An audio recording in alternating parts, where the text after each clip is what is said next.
ممکن ہے عمران خان کو پوچھے بغیر جہاز میں بٹھا کر بیرون ملک بھیج دیا جائے. سعودی عرب بھیجا جا سکتا ہے جہاں انہیں نواز شریف کی طرح چپ کر کے بٹھایا جائے گا.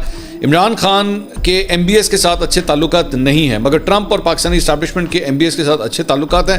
ممکن ہے کوئی کمپرومائز ہو جائے. تو وایا سعودی عرب جو ہے وہ یہ بات آ رہی ہے.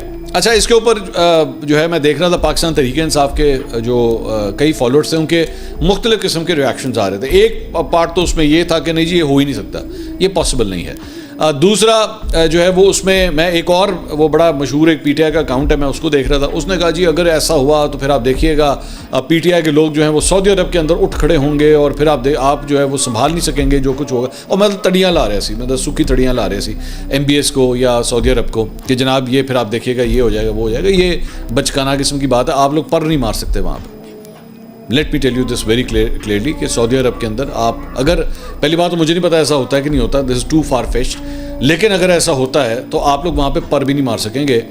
وہ سعودی عرب ہے, وہ یہاں پہ پاکستان پھر بھی نہیں ہے. ایون تو پاکستان کے اندر بھی ہم نے دیکھا ہے کہ اب کافی حد تک زبان بندی جو ہے وہ ہونا شروع ہو گئی ہے, لیکن اور مطلب لوگوں کو سینسر بھی کیا جاتا ہے, سارا کچھ ہوتا ہے. یہاں پہ بھی وہ کام سٹارٹ ہو گیا ہے, لیکن سعودی عرب میں تو آپ بالکل بھی سوچ نہیں سکتے کہ آپ وہاں پہ جو ہے وہ اس قسم کے کوئی پروٹیسٹ کریں گے یا ایسا کچھ ہوگا ایک بار. بلکہ وہ میں دیکھ رہا تھا کہ ان کا ایک رہنما جو ہے وہ اس حد تک کہنا شروع ہو گیا کہ اگر آپ اس طرح کریں گے تو اگلے دن عمران خان جہاز میں بیٹھ کے آ جائیں گے یا پیدل چلنا شروع ہو جائیں گے. وہ اگر جائیں گے اور ان کو اگر سعودی عرب جو ہے ہوسٹ کرے گا تو کچھ گارنٹیز کے ساتھ ہی یہ سارا کچھ ہوگا. ایم ہی نہیں ہوگا کہ مرضی جو ہے وہ بیچ میں شامل نہ ہو. سو لیٹ سی, یہ عام طور پہ یہ اس قسم کی چیزیں جو ہے نا وہ پس پردہ ہو رہی ہوتی ہیں, بند کمروں میں ہو رہی ہوتی ہیں.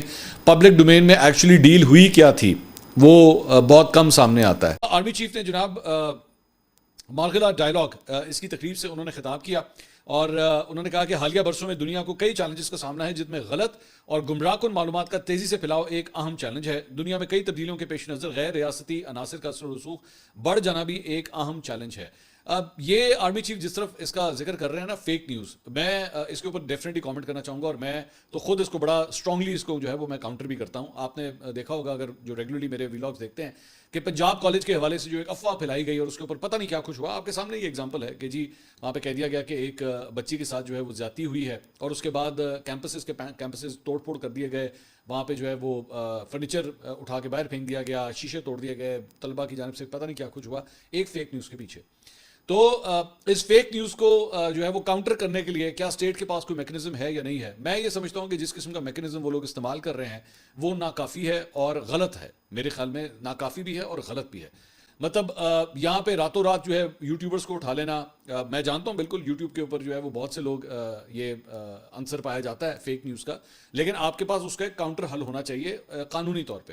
غیر قانونی اگر آپ کوئی کام کریں گے تو وہ کسی چیز کو ختم کرنے کے لیے جو ہے وہ ہائی ہینڈڈنیس ہی کہلائے گی, وہ تدارک نہیں ہے اس چیز کا. آگے وہ کہتے ہیں جی عالمی سطح پر مذہبی فرقہ وارانہ اور نسلی بنیادوں پر عدم مساوات, عدم برداشت اور تقسیم بڑھ رہی ہے. عالمی سطح پر معیشت, افواج اور ٹیکنالوجی میں بے انتہا تبدیلیاں رونما ہو رہی ہیں. پرتشدد غیر ریاستی عناصر اور ریاستی سرپرستی میں دہشت گردی عالمی سطح پر ایک بڑا چیلنج ہے. دہشت گردی کے خلاف جنگ میں ہمارا عزم غیر متزلزل ہے, جبکہ دہشت گردی عالمی سطح پر تمام انسانیت کے لیے ایک مشترکہ چیلنج ہے. ہمارے مشترکہ مقاصد میں موسمیاتی تبدیلی سے نمٹنا, دہشت گردی کے خلاف جنگ اور عالمی صحت کی فراہمی جیسے اہم چیلنجز شامل ہیں. پاکستان دنیا اور خطے میں امن اور استحکام کے لیے اپنا اہم کردار ادا کر رہا ہے.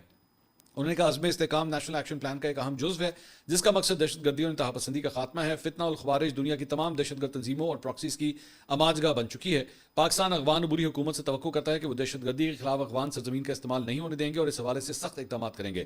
بھارت کے انتہا پسندانہ نظریے کی وجہ سے بیرون ملک خاص طور پہ امریکہ, برطانیہ اور کینیڈا میں بھی اقلیتیں محفوظ نہیں.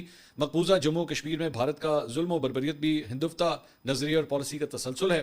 مقبوضہ جموں و کشمیر کا اقوام متحدہ کی قراردادوں اور کشمیری عوام کی امنگوں کے مطابق حل ناگزیر ہے. پاکستان نے ہمیشہ غزہ اور لبنان میں جنگ بندی کا مطالبہ کیا. غزہ اور لبنان کو انسانی ہمدردی کی بنیادوں پر متعدد بار امداد روانہ کی. پاکستان نے ہمیشہ ایک آزاد فلسطینی ریاست کے قیام پر زور دیا ہے. ہم کسی عالمی تنازع کا حصہ نہیں بنیں گے مگر دنیا میں امن و استحکام کے لیے اپنا کردار ادا کرتے رہیں گے. پاکستان 24 کروڑ عوام کا ملک ہے جس کی لگ بھگ 63% آبادی 30 سال سے کم ہے. پاکستان بے پناہ قدرتی وسائل سے مالا مال ہے. پاکستان دنیا میں زراعت کی پیداوار کے حوالے سے ایک بڑا ملک بن کر ابھرا ہے. پاکستان میں نادر معدنیات کے بڑے ذخائر موجود ہیں. پاکستان نے تمام ذخائر منفرد جغرافیائی مقام اور سمندری بندرگاہ کی وجہ سے یورپ, سینٹرل ایشیا اور مڈل ایسٹ میں تجارت کے لیے انتہائی اہمیت کا حامل ہے. تو اوور آل جو ہے بیسکلی پاکستان کے معاملات کے اوپر جو ہے وہ ڈسکشن کی گئی ہے.